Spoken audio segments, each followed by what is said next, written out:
Next gen PCS आपके सपनों को साकार करने में हमारा साथ हर पल। एवरीवन, स्वागत है आप सभी लोगों का हमारे YouTube channel next gen PCS में।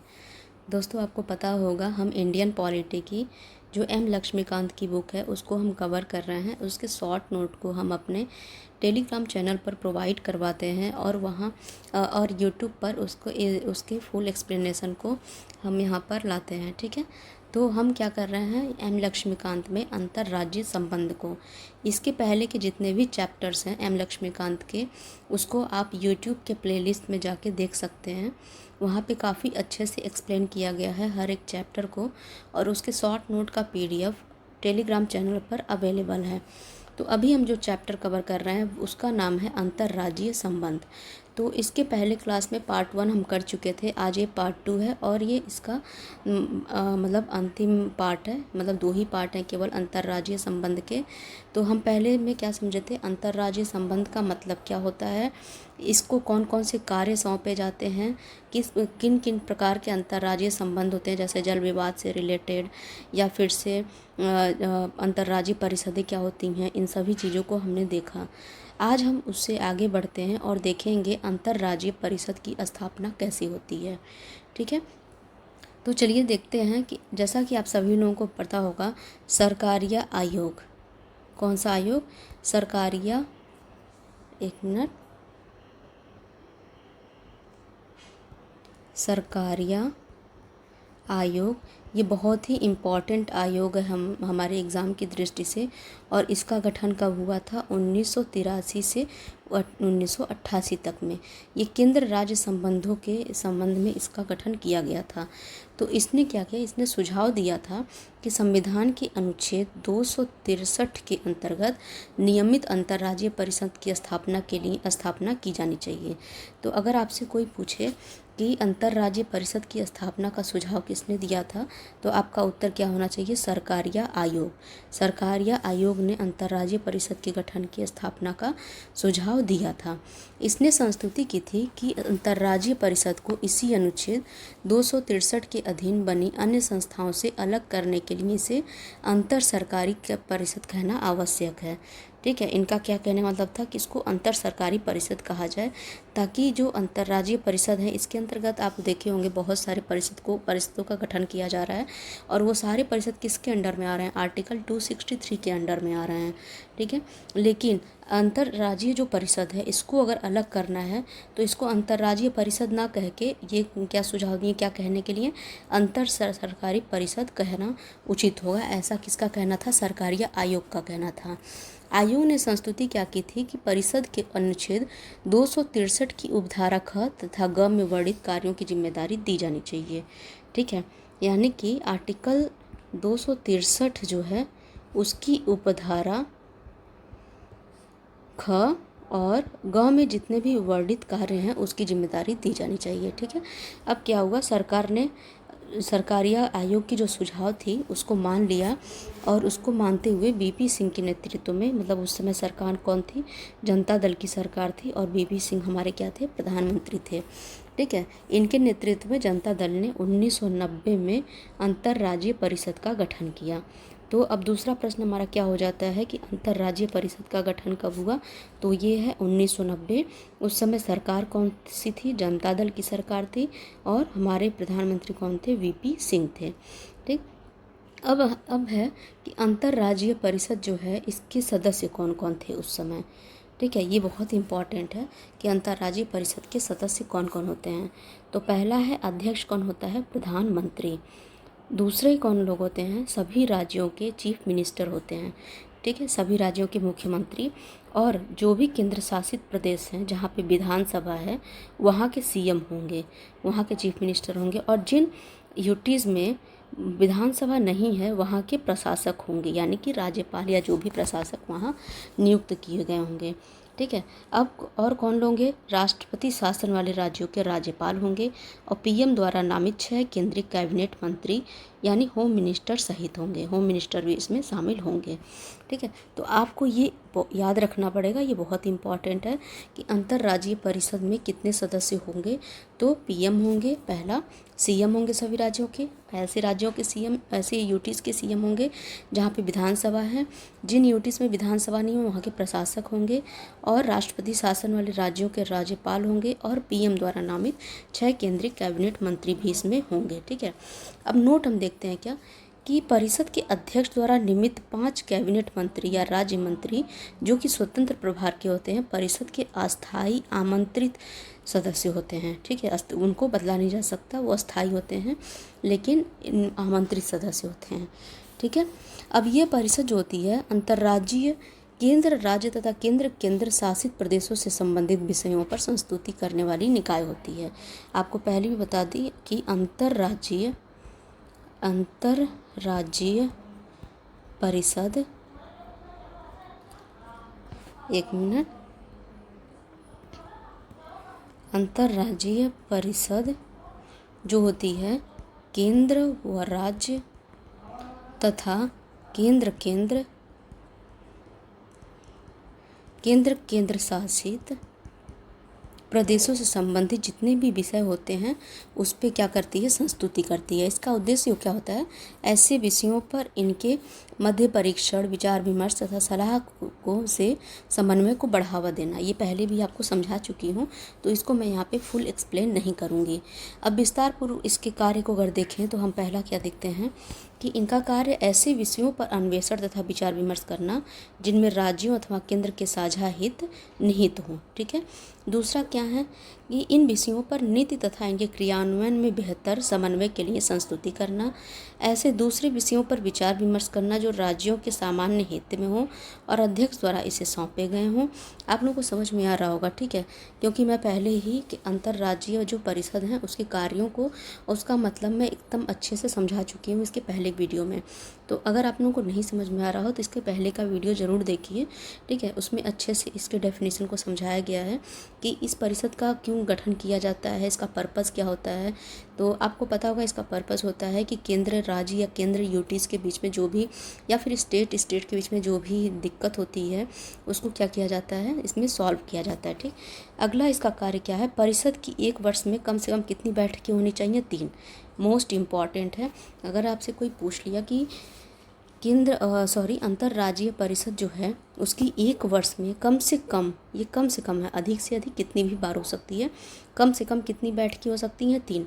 और इसकी जो बैठक होती है गुप्त ना होकर क्या होती है, पारदर्शी होती है। यानी इसके जितने भी डिसीजंस होते हैं वो सबको पता होते हैं या मीडिया के सामने आ सकते हैं, उसको गुप्त नहीं रखा जाता। और इसमें जो है प्रश्नों पर निर्णय जो है एक मत से होता है। ठीक है, अब परिषद की एक अस्थायी समिति भी होती है। क्या होती है, परिषद की एक अस्थायी समिति भी होती है। इसकी स्थापना 1996 में हुई थी।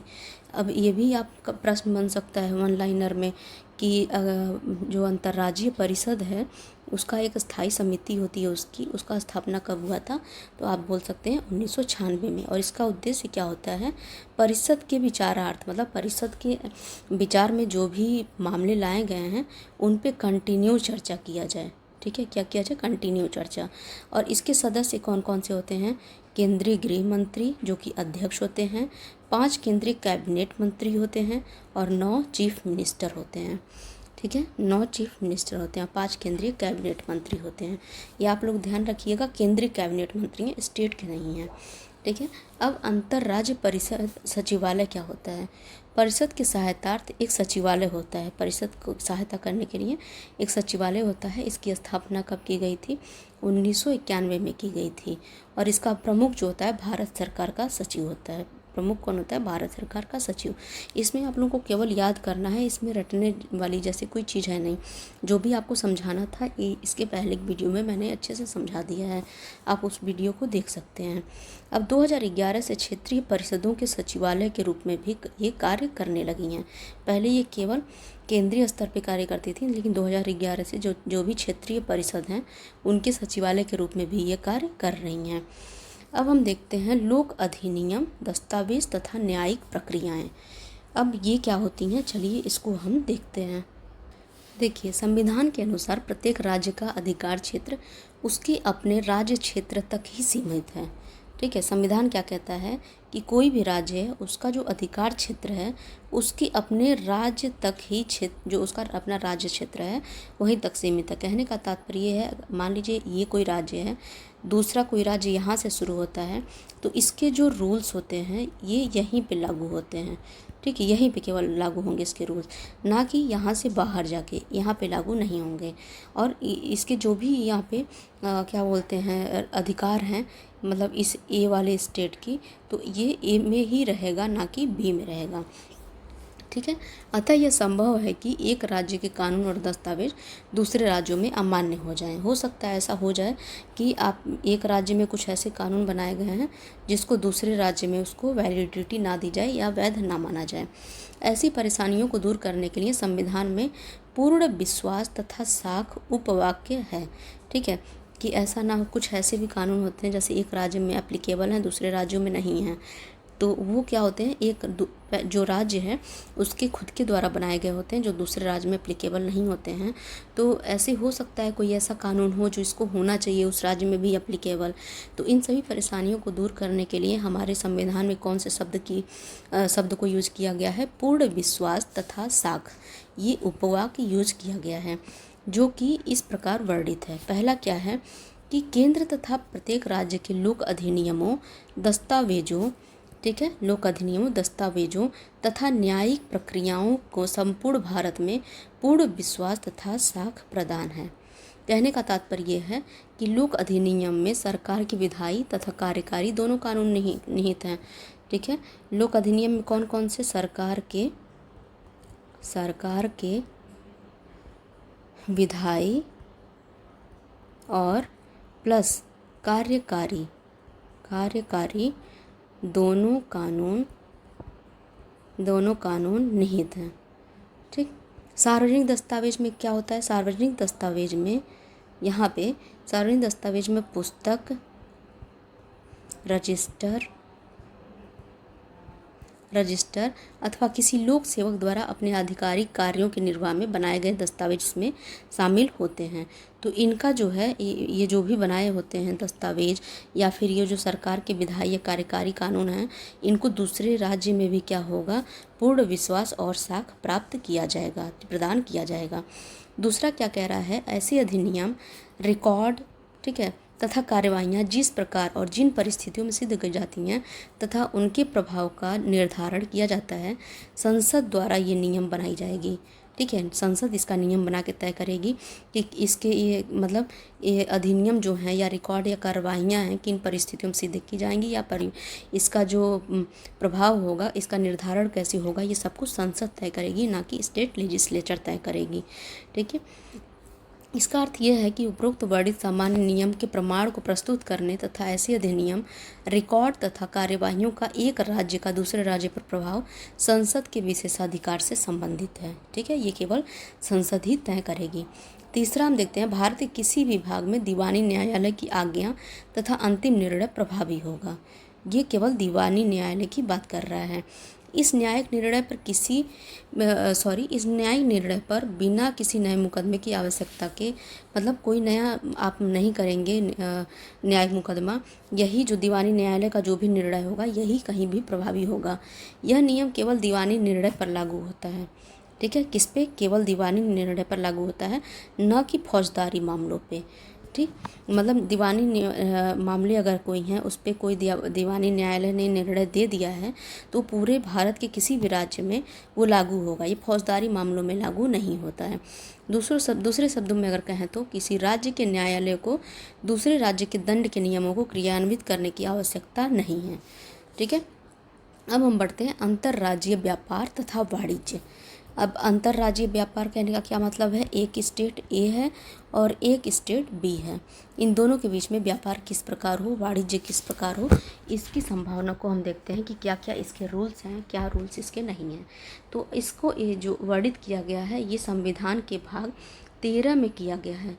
अब आपसे प्रश्न पूछे, अक्सर एग्ज़ाम में प्रश्न पूछ देता है कि अंतर्राज्यीय व्यापार तथा वाणिज्य से संबंधित जो भाग है हमारे संविधान में वो कौन सा है, तो वो है भाग 13 और ये आर्टिकल है 301 से लेकर 307 तक में इसका वर्णन किया गया है।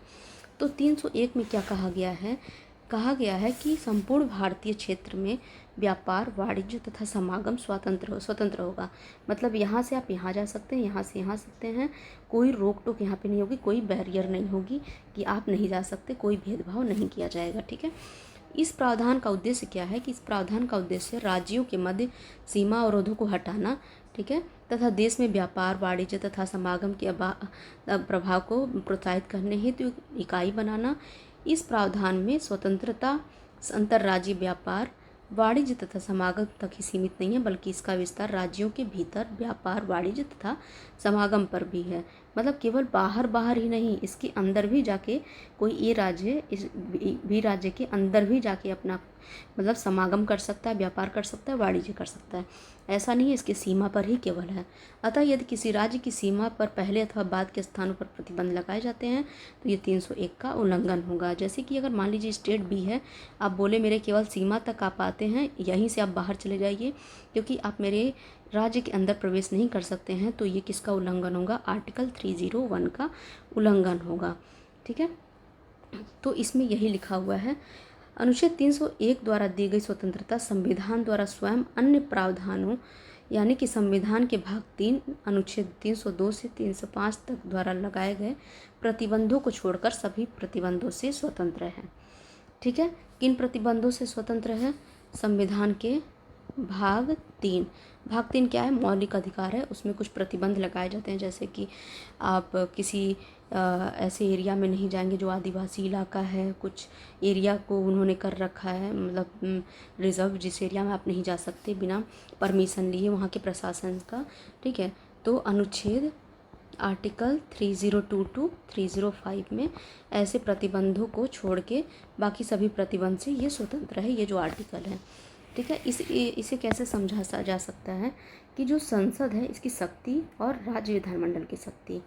ठीक है। संसद जो है सार्वजनिक हित में राज्यों के मध्य अथवा किसी राज्य के भीतर व्यापार, वाणिज्य तथा सामाजिक की स्वतंत्रता पर प्रतिबंध लगा सकती है, लेकिन राज्यों के बीच भेदभाव या किसी राज्य को विशेष प्राथमिकता नहीं दे सकती। ऐसा नहीं है कि दो राज्यों में क्या करें, भेदभाव करें कि एक राज्य को ऊपर रखे एक राज्य को नीचे रखे, नहीं, बराबर की स्थिति में इसको क्या करना होगा? बिहेव करना होगा। ठीक। दूसरा क्या है? किसी राज्य की विधायिका जो होती है राज्य में सार्वजनिक हित में अपने राज्य के व्यापार पर उचित प्रतिबंध लगा सकता है। ठीक है। इसके लिए क्या करना होगा? राष्ट्रपति की पूर्व अनुमति आवश्यक होगी। वो राज्य के भीतर चाहे जो भी करे, ऐसा नहीं है वो खुलेआम करेगा या तानाशाह होकर करेगा। इसके लिए उसको क्या करना होगा? राष्ट्रपति की अनुमति लेनी पड़ेगी।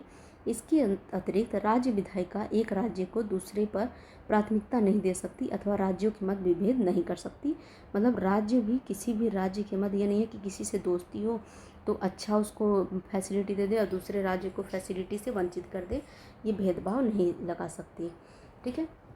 अब है किसी राज्य की विधायिका दूसरे राज्य अथवा संघ राज्य से आयातित उन वस्तुओं पर कर लगा सकती है जो उस संबंधित राज्य में उत्पादित होते हैं। अब कहने का तात्पर्य क्या है कि मान लीजिए ए स्टेट है कोई और ये कोई बी स्टेट है। ठीक। अब यहाँ पे पहले से किसी चीज़ की उत्पादन हो रही है किसी चीज़ की, और सेम उत्पादन यहाँ भी हो रही है। अब बी राज्य क्या करता है? ए को भेजता है। तो यहाँ पे क्या होगा? ए राज्य में इसमें क्या हो सकता है? कुछ उचित प्रतिबंध लगा सकता है ए, ताकि इसके वहाँ पे जो भी ये वस्तु बनी है ये वेस्ट न जाए और इसका भी बिक्री बना रहे। तो इस मामले में ये उचित प्रतिबंध या कर लगा सकता है कि देखो मेरे वहाँ ये सामान पहले से बनती है तो आप इसको सीमित मात्रा में लाओ या तो इतना कर लगेगा। ठीक है। अब दूसरा क्या है? स्वतंत्रता यानी कि अनुच्छेद 301 के अंतर्गत राष्ट्रीयकृत विधियों के अधीन है। वे विधियां जो केंद्र अथवा राज्यों के पक्ष में एकाधिकार के लिए क्या है?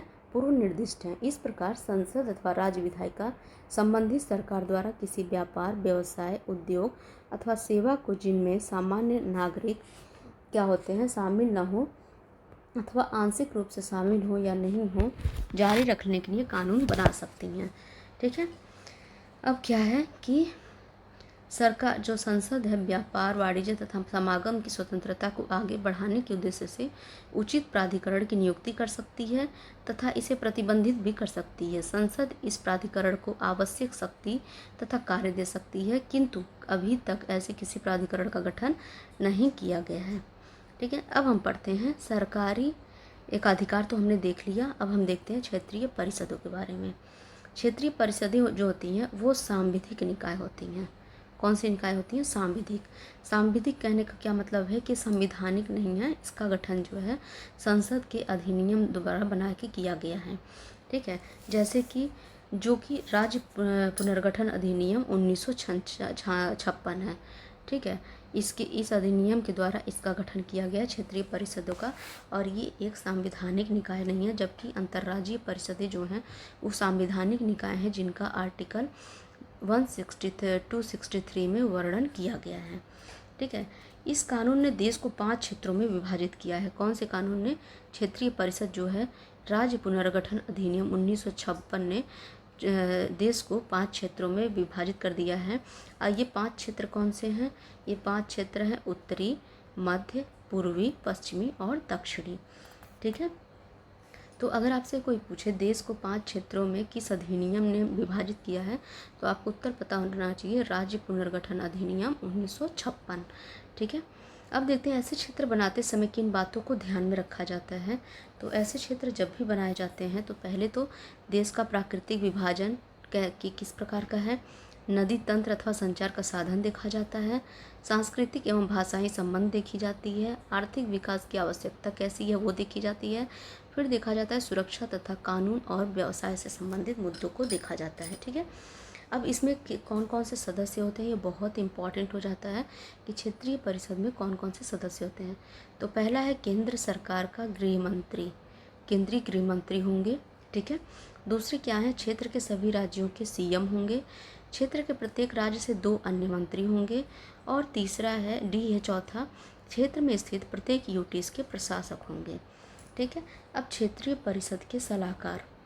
ठीक है, अब क्षेत्रीय परिषद के सलाहकार क्या होते हैं इसको हम देखते हैं कि क्षेत्रीय परिषद के इसके सलाहकार जो होते हैं इसमें कौन कौन लोग हो सकते हैं। इसमें हो सकते हैं नीति आयोग द्वारा मनोनीत व्यक्ति, क्षेत्र में स्थित प्रत्येक राज्य सरकार के मुख्य सचिव और क्षेत्र के प्रत्येक राज्य के विकास आयुक्त। ये सब कुछ आपको रटना होगा, याद करना होगा, इसमें कुछ समझने लायक चीज़ ऐसी नहीं है।